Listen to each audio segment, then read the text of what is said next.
Creepypasta reading with a lit beard. Sometime during the night of August 16, 1952, the small town of Ashley, Kansas ceased to exist.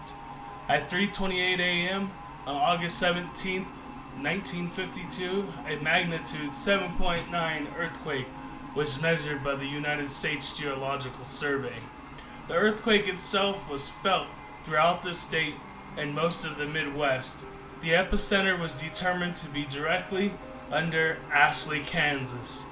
When state law enforcement arrived at what should have been the outskirts of the farming community, they found a smoldering, burning fissure in the earth, measuring 1,000 yards in length and about 500 yards in width. The depth of the fissure was never determined.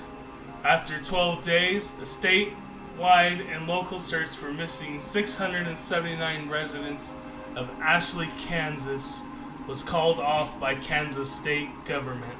At 9:15 p.m. on the night of August 29, 1952, all 679 residents were assumed to be dead. At 2:27 a.m. on August 30th, 1952, a magnitude 7.5 earthquake was measured by the United States Geological Survey. The epicenter was situated under what used to be the location of Ashley, Kansas. When law enforcement investigated at 5:32 a.m., they reported that the fissure in the earth had closed. In the 8 days leading up to the disappearance of the town, its 679 residents, bizarre and unexplainable events were reported by dozens of residents in Ashley, Kansas, and law enforcement from the surrounding area. On the evening of August 8, 1952, at 7:13 p.m., a resident by the name of Gabriel Jonathan reported a strange sight in the sky above Ashley. The town itself had no official branch of law enforcement. Called into the police station of the neighboring town of Hayes, Gabriel reported what appeared to be a small black opening in the sky. Within the next 15 minutes, the Hayes police station became overwhelmed with dozens of phone calls, all reporting the same phenomenon. The phenomenon was never reported by any neighboring communities. A decision was made to send off a trooper to Ashley to investigate the matter the following morning. At 7:54 a.m. on the morning of August 9, 1952, Hayes police officer Alan Mace radioed the Hayes police station.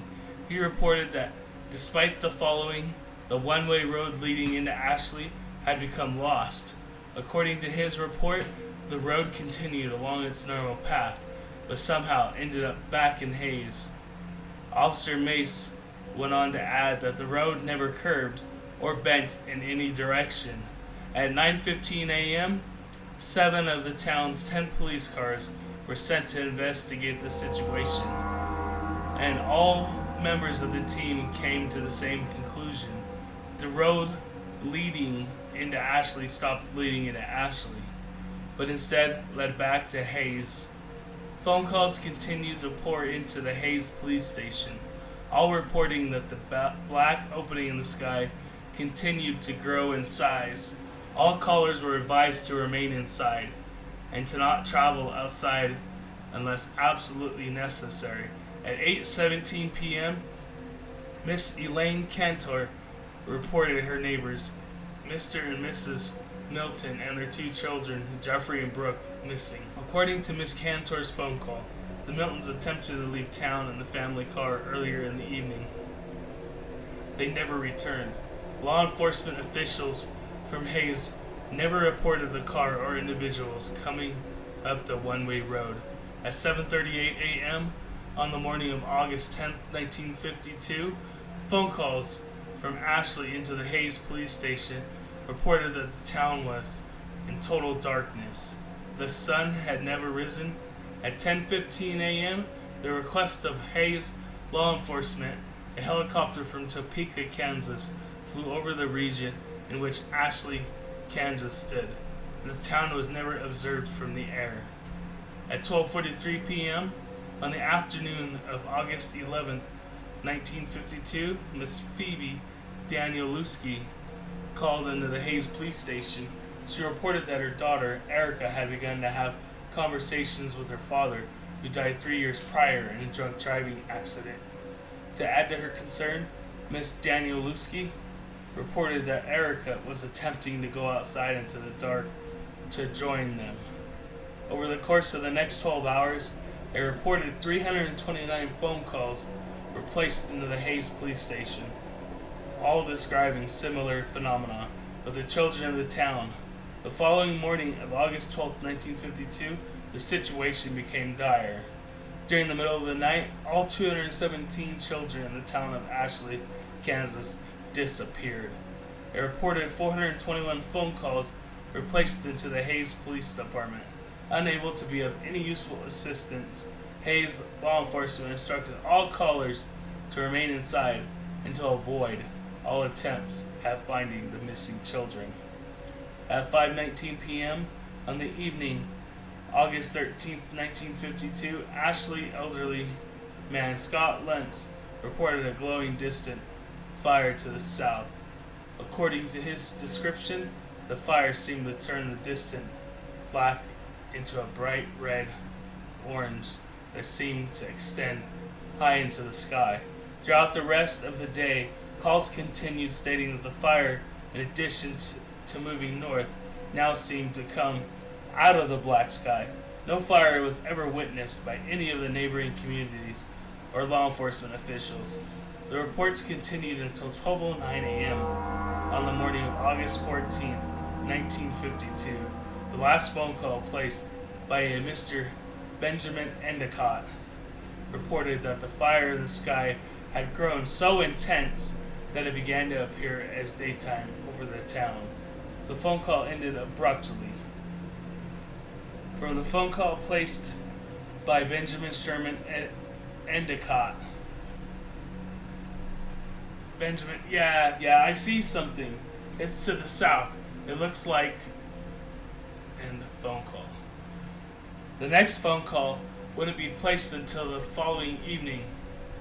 The following is the entire transcript of the final phone call to be received by the Hayes Police Department out of the town of Ashley. It was placed at 9:46 p.m. or the evening of August 15, 1952, and this recorded phone call, the officer on duty is Officer Peter Welch.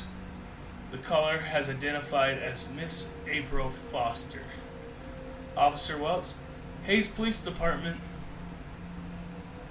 Officer Welch, hello? Foster, yes, hello. Officer Welch, ma'am, who am I speaking with?